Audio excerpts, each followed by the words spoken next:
अभी 4 दिन पहले एक खबर आई थी। खबर में देखने को मिला था कि व्हाइट हाउस के पीछे एक बस में ब्लास्ट होता है।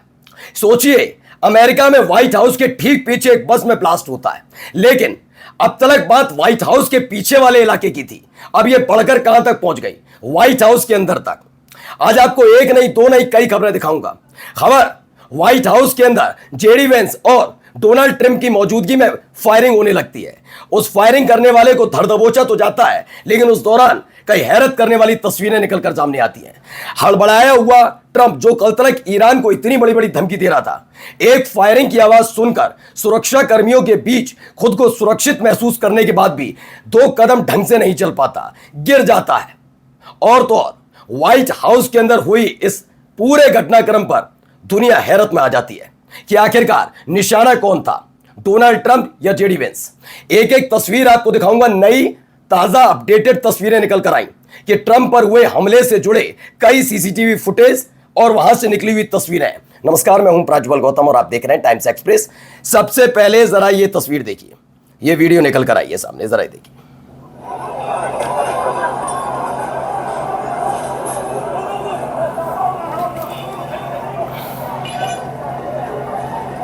देखिए, जेडी वेंस को पहले ले जाया गया, फिर डोनाल्ड ट्रंप को ले जा रहे थे, वहीं धड़ाम से गिर गए भाई साहब। ये हालत है इनकी। वहीं डोनाल्ड ट्रंप धड़ाम से गिर जाते हैं। ये हालत है इस समय। इतना डरा हुआ आदमी। हमने एक खबर दिखाई थी रजा पहलवी की आपको। रजा पहलवी पर बर्लिन में बस केचप फेंक दिया जाता है। वो आदमी दूसरे दिन एक कार्यक्रम में या उसी दिन जो कार्यक्रम में जाता है, बुलेट प्रूफ जो होता है पूरा शीशा, उसके सामने खड़े होकर उसे पढ़ना पड़ता है। इतना डर, उसे ईरान पर राज करना है। ये ईरान को धमकी देने निकले थे और सोचिए 2 कदम तब भी नहीं चल पाए जब शूटर को पकड़ लिया जाता है या शूटर भाग रहा होता है। उसके बाद सुरक्षा कर्मियों की मौजूदगी में होते हैं, उसके बाद भी इनकी हिम्मत नहीं कि 2 कदम चलकर दिखाएं। ये हालत है। आइए, जो गिरफ्तार हुआ, जो पकड़ा गया, वो ये व्यक्ति है जो मुंह नीचे करके लेटा हुआ है। अब इसको लेकर कई तरह के सवाल हैं। दरअसल कि कौन है निशाने पर, ट्रंप या जेडी वेंस। मैंने इस शब्द का इस्तेमाल क्यों किया बताऊंगा। पहले ये है कौन, इसे समझना जरूरी है। दरअसल व्हाइट हाउस के अंदर एक कार्यक्रम था, पत्रकारों की बैठक थी, पत्रकारों के साथ डिनर प्रोग्राम था, जेडी वेंस और डोनाल्ड ट्रंप की मौजूदगी थी। इन तमाम चीजों के बीच फायरिंग होती है। अब इतना सुरक्षित स्थान व्हाइट हाउस जैसा, वहां देखिए क्या है। सस्पेक्ट बताया गया कि वॉशिंगटन हिल्टन में यह गेस्ट बनकर आया। इसके बाद शॉटगन, हैंडगन और कई चाकू थे जिनसे हमला करना चाहता था, जिसमें से इसने फायरिंग भी की। यानी किस तरह से हमले होते हैं। अब तरह इसको देखिए, यह है कौन। इसका नाम है कोले एलेन। कोले एलेन ने जो टी शर्ट पहन रखी है, जानते हैं उस पर क्या लिखा है, इजराइल डिफेंस फोर्सेस। तो क्या इसका आईडीएफ से कोई रिलेशन है, इजराइल से कोई रिलेशन है? और मैं बार बार ये क्यों कह रहा हूं कि डोनाल्ड ट्रंप निशाने पर थे या जेडी वेंस। दरअसल हाल ही में आपने देखा होगा, ईरान से 2 दौर की वार्ता चली। दोनों दौर की वार्ता में दूसरी दौर की तो हो ही नहीं पाई। ईरान ने मना कर दिया कि भाई एक तरफ नेवल ब्लॉकेड रहेगा और दूसरी तरफ आप बातचीत करेंगे, वो हम बर्दाश्त नहीं करेंगे। पहले दौर की जो बातचीत थी उसमें जेडी वेंस गए थे।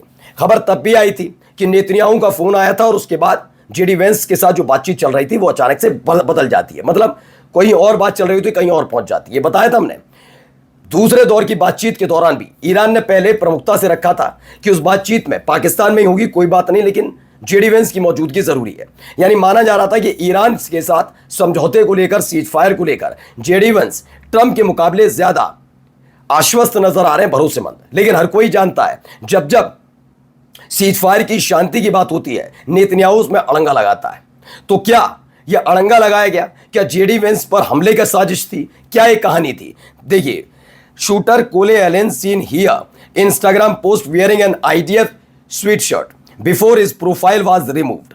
कहा गया कि कोले एलेन है शूटर जो Instagram seen here in Instagram post, जिसमें उसने आईडीएफ की स्वीट शर्ट पहन रखी है और ये तस्वीर रिमूव हो उससे पहले की है। इससे पहले भी देखिए, Why were people in Israel searching of Kole Allen as of 7 a.m. EST, almost 12 hours before the Trump assassination attempt? इसमें बताया गया कि जो कोले एलेन है, इसको सर्च किया गया जब ये पूरा एसेसिनेशन का जो भी ट्रंप के फायरिंग किया था या जो जेडी वेंस पर जिस पर भी, उससे 12 घंटे पहले इजराइल में से सबसे ज्यादा सर्च किया गया था। तो कोले एलन उस समय चर्चा में क्यों था? हमले से पहले की कहानी है। और कोले एलन ने क्यों पहन रखी थी ये इजराइल डिफेंस फोर्सेस की? क्या ये आईडीएफ का सदस्य है? अब देखिए, can we ask how and why the name of the shooter was search hundreds of time in Israel a day before the incident. एक दिन पहले ही, हम इस पूरे घटनाक्रम से एक दिन पहले इस व्यक्ति को बहुत ज्यादा सर्च किया जा रहा था।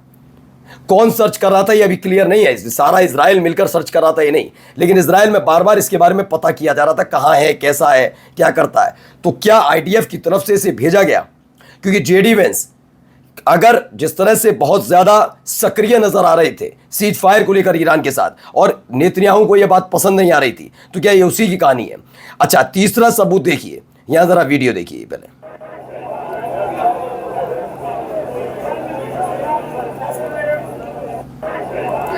तो एक तस्वीर ये निकल कर आई। Something I notice even before coming into the White House, जो तमाम वहां पर correspondent association dinner was that the security was only outside the ballroom inside, not outside the building. So the entrance of the building did not have a security machine, only guards. You only went through the screening before the ballroom.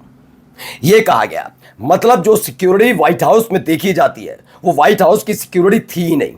वो white house में ना वो metal detector होता वो नहीं लगा था, एक सिक्योरिटी गार्ड खड़ा था, वो आपके देख रहा था प्रेस कार्ड और जाने दे रहा था। इतना आसान हो गया था व्हाइट हाउस में उस दिन घुसना। तो क्या ये सोची समझी साजिश के तहत था? क्योंकि व्हाइट हाउस का मतलब आप सोचिए, ट्रंप को छोड़ दीजिए, बाइडन लीजिए, बराक ओबामा, जब भी वो किसी भी देश में गए तो वहां पहले से ही दावा किया है 3 से 4 दिन पहले सिक्योरिटी फोर्सेस पहुंच जाती है उनकी, जो उनकी सिक्योरिटी में लगी है, अमेरिका के राष्ट्रपति की सिक्योरिटी में लगी है, और वहां जाकर सिक्योरिटी करती है, देख रेख करती है कि क्या, कैसे, कहां जाएंगे, किधर जाएंगे, इधर जाएंगे, सारी। ऐसे में दूसरे देश में जाकर ये करते हैं, तो व्हाइट हाउस के अंदर इतना आसान होगा? तो क्या ये सोची समझी साजिश थी? जो मैंने वीडियो आपको दिखाया उसमें आपने देखा भी होगा, जेडी वेंस को पहले ले गए, डोनाल्ड ट्रंप को बाद में लेकर गए। आइए अगली खबर दिखाता हूं उससे जुड़ी हुई। ये देखिए, ये वो वीडियो है फॉक्स न्यूज की।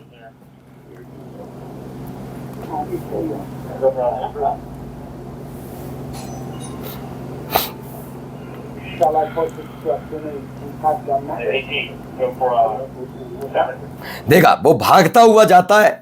President Trump release CCTV footage of the alleged shooter at the White House correspondents dinner. ये खबर निकल कर आई।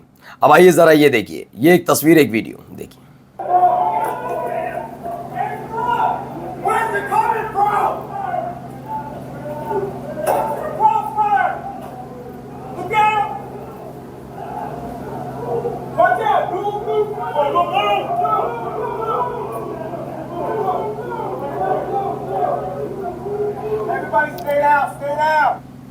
तो ये उस समय हमले के वक्त की एक तस्वीर है। The area was filled with hundreds of secret service agent. Seconds after the attack they had all drawn their weapon.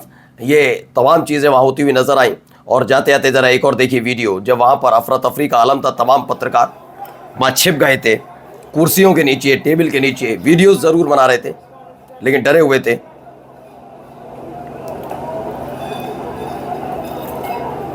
तो ये तस्वीर भी निकलकर सामने आई, कितने डरे सहमे थे। नमस्कार।